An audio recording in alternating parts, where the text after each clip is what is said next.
오늘은 판소리계 소설 개우사, 자, 위기 파트죠. 의양이 무숙의 낭비벽을 고치기 위해 무숙의 아내와 모의, 근데 이 모의가 같이 앉아서 모의하는 것이 아니라 편지로 주고받는 그런 장면이 되겠습니다. 전체 줄거리하고 핵심 정리 부분에서 잠깐 얘기는 하긴 했는데, 이 작품은 명칭이 두 개예요. 개우사가 있고 개우사가 있어요. 자, 여기서 개우사 할 때 이 개우사라고 하는 것은 어리석을 우자입니다. 어리석은 사람을 잠깐 뭐라고? 경계하는 말이다. 또는 하는 글이다. 라고 보면 돼요. 자, 그 다음에 또 개우사라고 되어 있습니다. 이때는 한자가 이렇게 되고 여기도 이렇게 빠져요. 그래가지고 어리석은 친구를 경계하는 말이다. 라고 보시면 됩니다. 원래 요 단어든 요 말이든 제대로 쓰려면은 이렇게 개라고 써야 돼요. 그러니까 개우사가 맞을 거예요. 한자만 놓고 본다면. 그런데 대학이라든가 이런 연구자, 학계에서는 개우사로 처음에 시작을 합니다. 그러다 보니까 학교에서는 이렇게 쓰고요. 그 다음에 고등학교 교육과정에서는 이렇게 개우사라고 씁니다. 아무래도 이제는 글자를 맞춰야 되니까 이렇게 보면 돼. 요거가 됐든 요거가 됐든. 그러다 보니까는 참고 자료를 보면 개우사라고 되어 있는 경우도 있고 개우사라고 되어 있는 경우도 있습니다. 뭐 그건 중요한 얘기는 아니고요. 오늘 할 얘기는 위기 파트 의양이 무숙의 남편이죠. 무숙의 낭비벽을 고치기 위해 무숙의 처와 모의하는 장면을 다루겠다. 뭐 이게 제일 중요하겠지요. 자, 이 작품은 왈자 타령이라고도 하는 판소리, 무수기 타령의 사설이 소설로 정착된 작품입니다. 자, 근데 이따가 뒤에서 얘기하겠지만, 자, 전체 줄거리하고 핵심 정리, 특히나 핵심 정리에서 얘기하겠지만, 왈자 타령과 무수기 타령을 같은 걸로 보지는 않아요. 이거는 단형 판소리고요. 요게 조금 더 길어지는 확장된 게 이제 무수기 타령이다. 이렇게 봅니다. 이 작품은 상품, 화폐 경제가 발달한 조선 후기 서울의 도시적 유흥 분위기를 배경으로 한 왈자들의 행태를 소재로 한 것이다. 더더군다나 왈자라고 하는 것은 정상적인 사고방식이라든가 생활을 하고 있는 사람은 아니죠. 방탕한 사람이에요. 그래서 탕화 길들이기라고 하는 구성을 통해 주인공의 편집광적인 소비벽과 그 다음에 유흥벽을 교정하여 주제가 요겁니다. 삶의 균형 감각을 찾게 하는 것을 주제로 삼았다. 소설사적으로는 주인공 김무숙이 왈자로서의 성격, 탕화 길들이기의 구성, 의양과 같은 적극적인 여성인물의 등장, 판소리적 특징 등등등의 측면에서 이춘풍전과 매우 밀접한 관련이 있는 작품이며 가사 중에 개우사라고 하는 가사가 있어요. 그 작품과 연관성을 갖는다. 의양의 맑은 마음, 무숙의 고집 저에게 재앙될 것을 알고 탄식 한숨 끝에 편지 한 통을 가만히 만들어, 이때 가만히 만든다는 건 아마 몰래 만들어 신복인 사환에게 은근히 부탁하여 무숙의 아내에게 붙였겠다. 자, 여기서 말하는 의양이 중심인물이고요. 기생 출신이면서 나중에 무숙의 첩이 됩니다. 지금은 첩이 된 상태예요. 맑은 마음이라고 하는 것은 절개를 얘기하고요. 무숙의 고집이라고 하는데 이 고집이라고 하는 것은 한마디로 방탕한 생활. 옆에서 아무리 말려도 이거는 말리면 말릴수록 더 심해. 그래가지고 너 어디까지 해보라 하고서나 또 얘기를 하면 또 너무 심해. 해가지고 이 고집이 저에게 재앙이 될 것을 안돼요. 자, 이 기생이었던 의양이 무숙과 결혼한 것은 정상적인 정상적인 아녀자로서의 삶을 살기를 바랬던 건데, 문제는 남편 되는 사람이 이렇게 방탕병이 많으면, 낭비벽이 많으면 집안이 쫄딱 망할 거 아니야. 그러면 가정을 지켜 못 지켜? 못 지킨다는 거지요. 그래서 탄식을 하고 한숨 끝에 편지 한 통을 몰래 써서, 여기서 말하는 편지라고 하는 건요, 아무래도 무숙의 고집을 고치려고 하는 어떤 계책이겠죠. 사환에게 은근히 부탁하여 무숙의 아내에게 붙였겄다. 자, 서술자가 개입되고 있고요. 판소리의 어투다 라고 보시면 돼요. 무숙의 아내 당황하며, 왜 당황해? 무숙의 아내는 본처죠. 처란 말이에요. 의양은 첩이죠. 첩이 처에게 편지를 보내. 그러니까 이거는 일상적인, 정상적인, 보통의 경우하고는 조금 다르죠. 그러니까는 무숙의 아내는 이건 뭐니? 하고 당황을 했다는 거예요. 편지를 들고 자세히 살펴보니 사연에 하였으되, 자, 편지 내용을 요약을 하나요? 한자 글어를 개동 아기씨 전에 올림나이다. 자, 개동 아기씨라고 하는 것은 무숙의 아내일 거야. 아마 개동에 사나 보죠? 올림나이다, 또 문안드립니다 라고 하는 것은 아무래도 이 편지를 쓴 의양이 첩이잖아. 받는 사람은 본처잖아. 그러니까는 첩으로서의 어떤 위치를 지키려는 자세, 최대한 공손하게 하는 거죠. 공경하는 태도예요. 그래서 그런가 엎드려 깊이 생각하건대 아기씨께서는 봄 기운이 창창한데 기운 안녕하시온지 우러러 바라고 걱정하옵나이다 라고 해서 편지를 받는 사람, 무숙의 처에 대한 안부를 묻습니다. 물론 이거는 독창적인 글이라고 볼 수는 없을 거예요. 이런 걸 우리는 상투적이다 라고 합니다. 불초한 의양이는 이제 자기 얘기하나요? 불초하다라고 하는 것은 못나고 어리석은 이런 뜻이에요. 최대한 자기 자신을 낮추고 있죠. 지방의 천기로서 의양이가 원래 평양기생이었거든요. 약방에 잡혀와 이때 말하는 약방이라고 하는 건 내의원이에요. 그러니까 내의원 기생으로 있었다라고 하는 거예요. 결국은 자기가 살았던 삶에 대한 내력을 밝히면서 어쩌다가 무숙의 사랑을 입어서 천첩이 돼요. 여기서만 천첩이라고 하는 건 단순히 자기 자신을 낮추는 것이 아니라 종이나 기생 출신으로 첩이 된 여자를 가리키는 말입니다. 남편으로 섬기고자 하였습니다. 자, 그래서 무숙을 남편으로 생각하고 있는 의양이죠. 건방지게 봄마누라가 있는데, 그런데 또 이렇게 공경하는 태도를 보여주는 거 보니까 또 다른 것 같기도 하고. 일단 계속 봅시다. 그러나 서방님 무숙이 수양을 모르시고, 이때 말하는 수양이라고 하는 건 다른 여자가 아니라 자기 수양, 어떤 글을 읽고 그 다음에 자기 마음을 다스리고 정신을 올바로 하고 이런 걸 모르고 날마다 어지럽고 사납게 굴면서 주색에 빠져 가산을 돌보지 않으니 이게 문제네. 1년 안에 천금만재를, 천금과 만개의 재물, 한마디로 말해서 많은 돈과 재산을 모두 탕진하고 마침내 죽을 곳에 빠질 지경이 되었습니다. 그러니까 이러한 방탕한 생활을 하다 보면 이러한 상황까지 오게 될 것입니다 라고 나름 결과를 예측하고 있어요. 위로는 조상제사를 보존치 못하고 그 다음은 아기씨의 목숨과 어린 자식을 맡길 곳이 없는 지경에 이르면, 잠깐 자기 얘기하는 게 아니라 본처, 무숙의 처에 대한 얘기를 하고 있죠. 그러니까 내 걱정을 하는 게 아니라 당신 걱정을 하는 거야. 이러한 예상된 미래가 온다면 패가 망신하는 것은 의양이 때문이라고 온갖 누명을 쓰고 구설에 오를 것이니 이 안이 원통하겠나이까? 그래서 나는 무숙을 교화시키려고 합니다. 뭐 이런 내용이죠.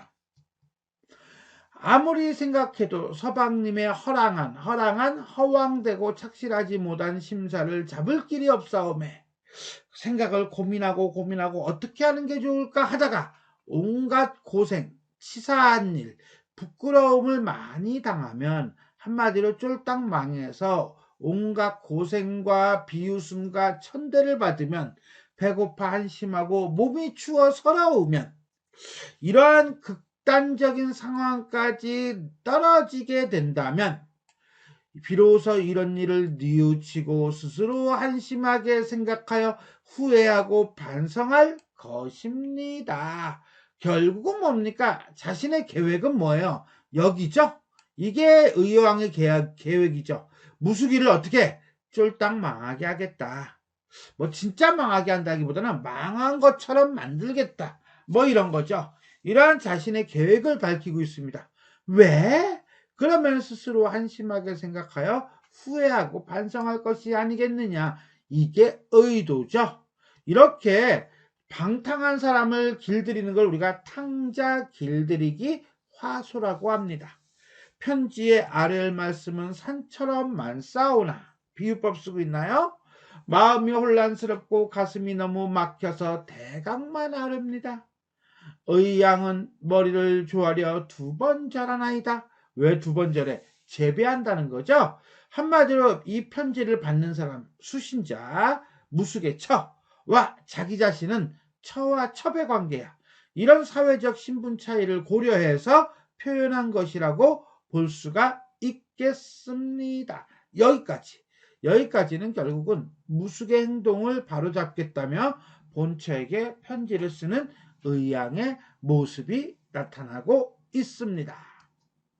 무숙의 아내가 편지를 보고 네가 평양집 사환이냐? 평양집? 의양이를 얘기하는 거예요. 의양이가 원래 평양기생이었으니까.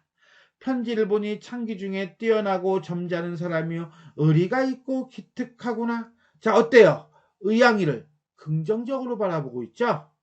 그럴 수밖에 없는 게 자기를 생각하는 게 아니라 남, 즉 무숙의 처를 생각하고 있잖아. 처와 아이들을 생각하고 있으니까 점잖은 사람이고 의리 있는 사람이라고 본 거죠. 연저기에 먹을 갈채 이제 답장 쓰나 봐요. 더운 눈물 뚝뚝 떨어져 빗긴 바람에 가는 빗줄기가 되고 비유법 쓰고 있나요? 붓대를 잡으려니 떨어진 눈물이 글자마다 먹물이 얼룩진다. 화장법을 쓰면서 의양의 행동에 대해 감동한 모습을 드러내고 있습니다.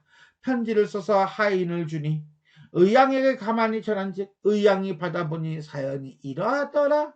편지로 주고받는 거야. 자, 한 통의 편지를 뜻밖의 받아보니 이때 한 통의 편지라는 건 의양의 편지겠죠. 뜻밖이라는 것은 예상하지 못했다는 거예요. 기쁘기 그지없네 없네 하겠지죠. 이거는 결국 처와 첩이라고 하는 사회적 관계를 고려한 말투라고 보시면 되겠습니다. 사연을 보니 의가 있는 사람이요 점잖기도 하군. 자, 한마디로 뭡니까? 긍정적 평가야. 끝없이 저 푸른 하늘이여 이것은 누구의 탓인가? 부의부강은 오륜 가운데 으뜸이라. 부의부강? 군의신강 부의부강 이거 얘기하는 거예요. 3강 중에 하나죠. 아내는 남편을 섬기는 것을 근본으로 이룬다 이라고 하는 것을 의미합니다.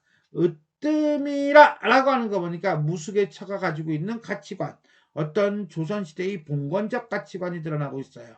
그런데 근래 서방님의 12눈이 보는 바와 10손이 가리키는 바가 엄한 것인 줄 모르고, 자, 요건 이따가 얘기하겠지만 이 10눈이 보는 바라는 건 15사람이 쳐다보는 거지. 한 사람당 눈이 2개니까 10손이 가리킨다라고 하니까 지적질을 하는 거야.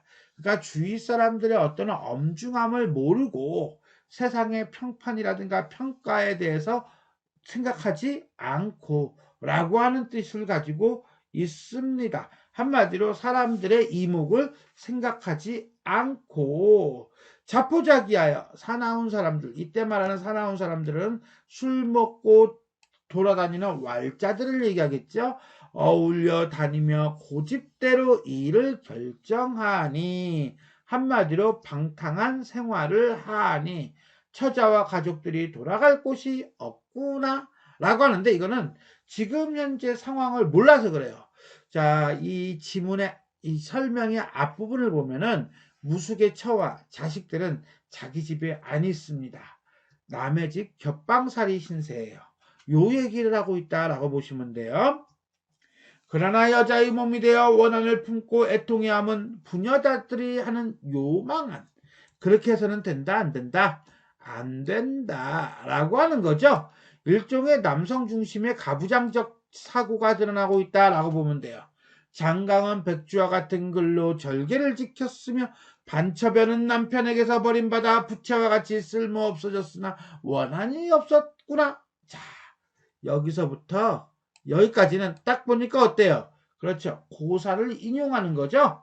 고사를 인용해서 자신의 생각을 밝히고 있어요.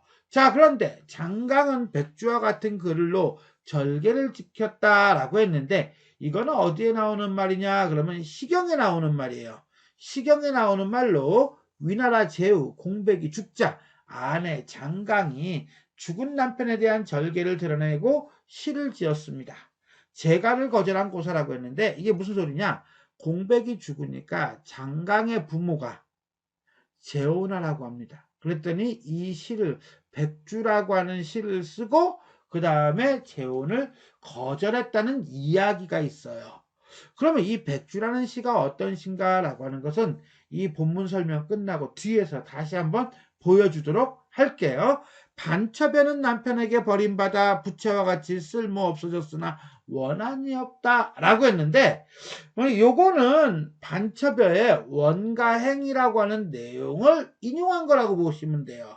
한나라 성제가 다른 여자에게 빠지자 이 반첩여는 스스로 물러납니다. 근데 나중에 얘기하겠지만 뒤에서 얘기하겠지만 진정한 위너예요. 누가? 반첩여가. 어쨌거나 간에 이 원가행이라는 시 내용을 인용하고 있다. 결국 여기서부터 여기까지는 고사를 인용해서 자신의 생각과 처지를 밝히고 있다라고 보시면 되겠고요. 이런 고사를 인용한다는 거 보면 이 무숙의 처는 평범한 평민이라기보다는 양반 쪽이 아닐까? 뭐 이런 생각도 잠깐 했습니다. 거기까지는 온당치 못하여도 내가 장강이나 반첩여까지는 못 가더라도 겸손의 표현인가? 자, 장부의 몹쓸 일을 막아낼 방도가 없으니 무력한 거죠. 평양집은 의양이는 어떠한 사람이기에 일마다 옳게 하고 남의 마음을 이처럼 이해하는가. 너 대단해. 킹왕짱이야. 만사를 능히 잘할 수 있을 거라고 내가 생각해. 그걸 내가 어찌 모르겠어. 라고 하는 것은 이 무숙의 처가 의양이를 무척 신뢰하고 있다는 것을 알 수가 있습니다. 종사를 보아 처음부터 끝까지 이루어지는 것을 돌아보아 우리 장부를 건져내주면 이 방탕한 생활에서 벗어나게 하면 반성하게 하면 올바른 삶을 살도록 해주면 죽어서도 은혜에 보답하고 사당에 제사도 지내줄 것이야. 자, 이거 보니까 갑자기 생각나는 게 그거예요. 춘향전이에요. 춘향전에서 춘향이가 변사또한테 계기죠. 나 수청 못 들어. 그리고 깜빵 갑니다. 감옥에 갇혔을 때 이몽룡이가 슬그머니 그 짐을 골로 와요. 그럴 때 춘향이가 얘기합니다. 서방님, 제가 내일 죽을 것 같습니다. 죽으면은 저 선산 끄트머리라도 저 끄트머리라도 묻어주세요. 라고 얘기한단 말이에요. 선산을 묻힌다는 거는 그 가족의 일원이 되는 거예요. 근데 첩이잖아. 그것도 천첩이야. 뭐 춘향이도 첩이거든요. 인정을 못 받은 상태야. 그 당시 감옥에 있을 때는. 그럴 때 이제는 선산의 끄트머리라도 있어달라는 것은 가족의 일원으로 인정해달라는 거거든요. 가족의 일원으로 인정해달라는 것은 결국 양반이 되는 거야. 자, 사당의 제사도 지내준다는 것은 가족의 일원으로 받아들이겠다는 거야. 이거만큼 대단한 보상이 어디 있겠어. 엄청난 보상이죠.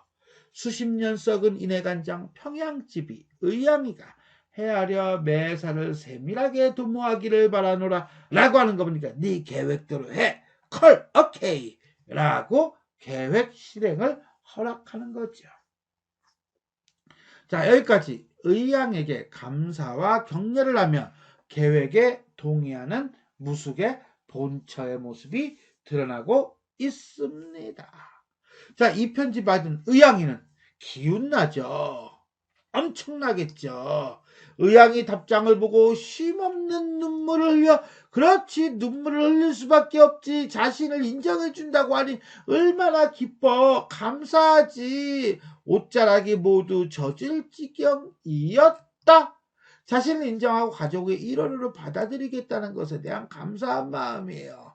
그리고 이거는 어떻게 본다면 무숙의 본처가 보일 수 있는 최대한의 어떤 보상이라고 보면 돼. 그만큼 통이 큰 거지. 천지간에 몹쓸 무숙이.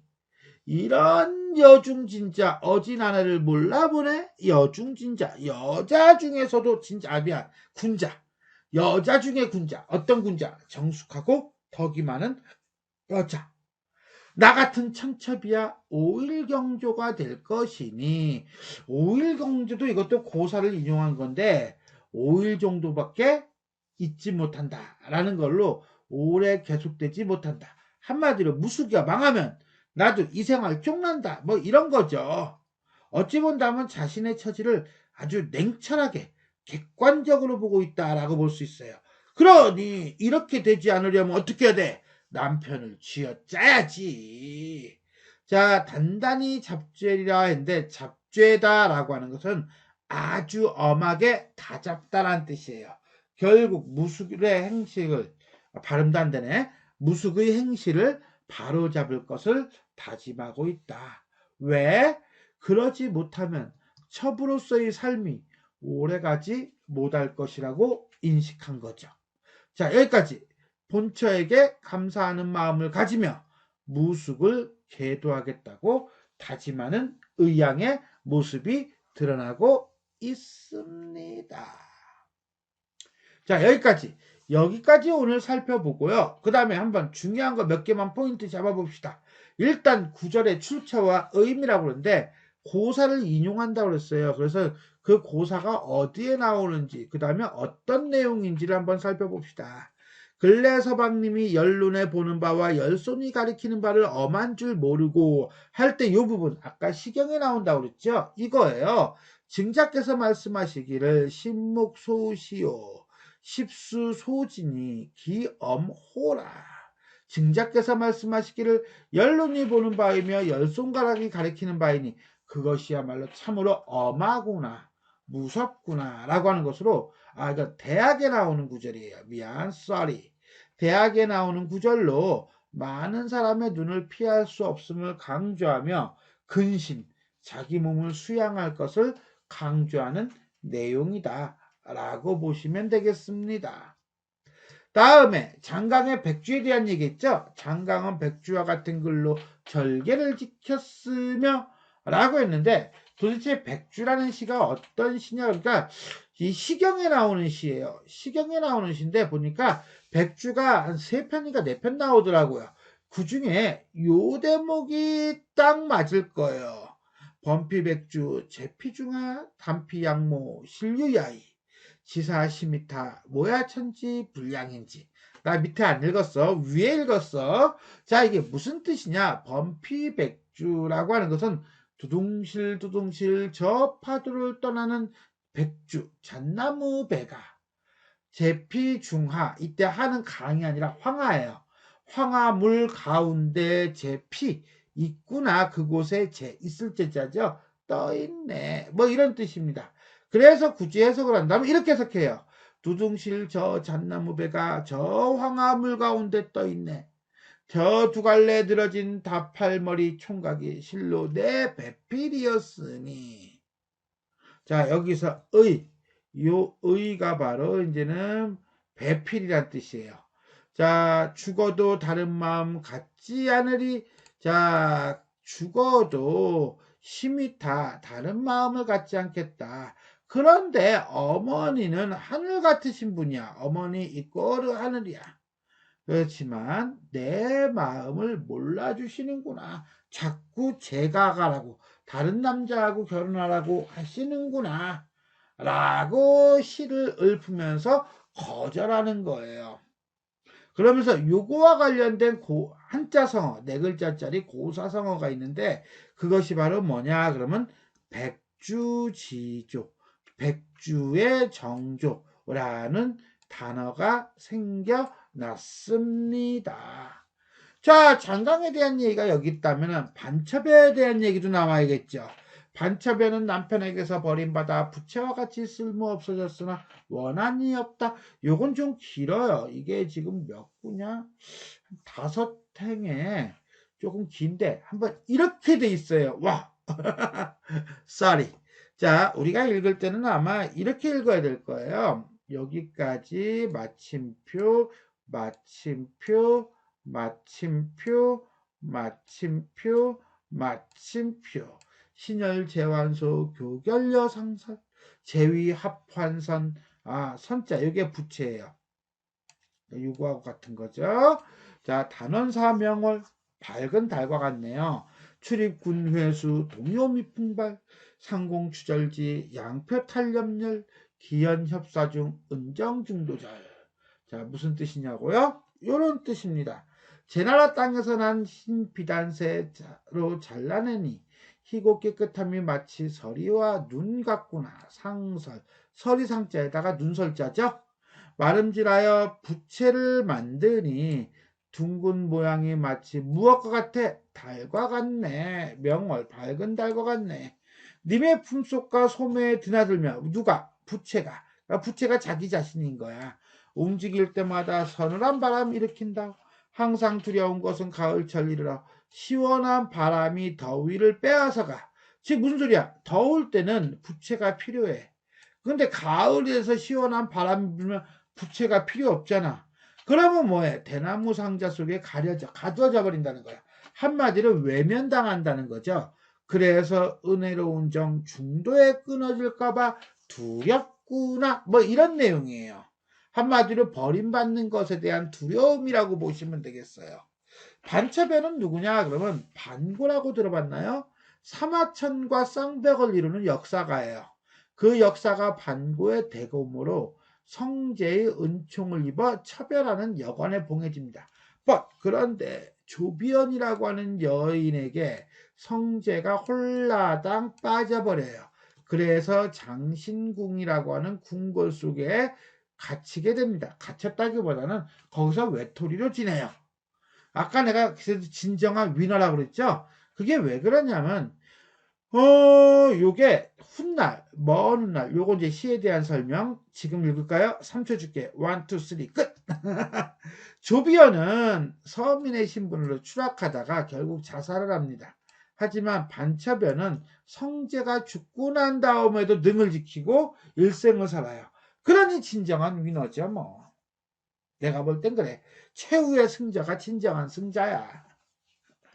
자, 우리는 이렇게 고사를 인용하는 부분도 살펴보았지만 또 우리가 읽었던 지문 내용에서는 제시된 부분에서는 편지라고 하는 소재도 상당히 중요할 것 같아요. 근데 이 편지의 내용은 알아요. 아까 지금 본문 설명하면서. 근데 그 편지의 형식을 봅시다. 형식을 보면은 글쓴이가 가지고 있는 어떤 사회적인 처지, 신분상의 차이로 발신인과 수신인의 관계가 내용 형식에 영향을 줍니다. 일단 기본적으로 신분 차이를 고려했나요? 올림나이다, 문안드립니다 라고 경어체를 써요. 그러다가 엎드려 깊이 생각하니 하면서 자기 얘기를 하는 것이 아니라 상대방에 대한 안부 인사를 합니다. 뭐 이런 건 그럴 수 있어요. 그렇지만 또 하나 독특한 것은 불초한 의향이 자기 자신을 객관화시키면서 그리고 난 다음에 뭡니까? 자기가 무속에 첩이되게 된 내력을 쭉 설명을 해줍니다. 상황을 설명해 주는 거라고 보면 되겠죠. 그리고 난 다음에 어떻습니까? 그런데 이게 내가 생각했던 것과 상황이 다르게 흘러가네? 이 남편이 수양을 모르고 주색에 빠져요. 온 집안 재산을 다 말아먹을 것 같아. 그러면 내가 힘들어? 아니야, 나만 힘든 게 아니야. 네가 힘들어. 아기 씨의 목숨과 어린 자식 맡길 곳이 없는 지경에 이를 것 같아. 상대방을 얘기하죠. 상대방이 겪게 될 불행을 얘기해요. 그리고 난 다음에 이것은 나는 뭐해? 누명을 써요. 그러니 원통하지 않겠습니까? 라고 해서 남편이 무속의 방탕한 생활에 대한 비판, 그리고 상대, 즉 무속의 처와 자기 자신이 겪게 될 불행을 제시합니다. 이것은 내가 계획을 세울 수밖에 없는 이유가 될 거예요. 그리고 난 다음에 계획을 얘기하죠. 얘기하면서 나중에 스스로 반성할 것입니다. 라고 해서 예상되는 효과까지 거론합니다. 이건 상대를 설득하고 허락을 받으려고 하는 의도가 분명히 드러나는 거라고 볼 수 있어요. 그리고 난 다음에 뭐합니까? 마무리 인사를 하죠. 최대한 예의를 갖춥니다. 이런 점에서 본다면 의왕의 편지는 신분의 차를 고려하고 그래서 예의를 갖추고 그 다음에 미래에 닥칠 불행한 결과를 제시한 후에 계획 실행의 타당성을 제시하고 있다 라고 보시면 되겠습니다. 자, 그럼 무수개천은 점잖기도 하구려 내지는 그지없네 라고 해서 낮춤법을 쓰고 있죠. 이건 신분 차이 때문이에요. 처와 첩의 관계는 분명히 엄격하다고 볼 수 있을 것 같아요. 그런데 의가 있는 사람이고 점잖기도 하다라고 하는 걸 통해서 긍정적으로 평가하고 있음을 보여주고 있습니다. 또한 다음 내용은 뭡니까? 그렇죠. 뭐야? 원통하다는 거죠. 비록 부의부강이 으뜸이기는 하지만 이 남편이란 인간이 주위의 평판에 대해서 고려하지 않고 그러다 보니 우리 집안 이 나와 그 다음에 아이들이 갈 곳이 없네 라고 상황을 제시해 주고 있습니다. 욕은 안 하는 것 같아. 그리고 난 다음에 뭐합니까? 그렇죠. 남편 무숙에 대한 심정과 입장을 얘기해 주고 그리고 난 다음에 너는 만사를 능히 잘할 수 있을 거야. 내가 그걸 왜 모르겠어? 라고 하면서 의양에 대한 신뢰를 제시한 후 그 다음에 보상을 미리 얘기하죠. 내가 어떤 보상이야? 그렇죠. 죽어서도 은혜에 보답하고 사당에 어디에? 이게 진짜 포인트야. 사당의 제사도 지내줄 것이야. 그러니 네가 생각한 대로 하거라 라고 하면서 보상을 제시하고 계략 실행에 대한 동의를 표합니다. 결국 무수개천은 의양에게 신분의 차이를 고려하여 낮춤말을 사용하고 있고요. 그 다음에 신뢰를 제시한 후 보상을 제시하면서 자 계획에 대해서 동의하고 있다 라고 볼 수가 있겠습니다. 자 이렇게 해서 우리는 개우사 위기 부분 중에 일부기는 하지만 의양이 무수개 낭비벽을 고치기 위해 무수개처와 모의하는 장면에 대해 살펴보았습니다. 지금까지 내용이 도움이 되셨다면 좋아요와 구독 버튼 눌러주시고요. 알람 설정 부탁드리겠습니다. 수고하셨습니다.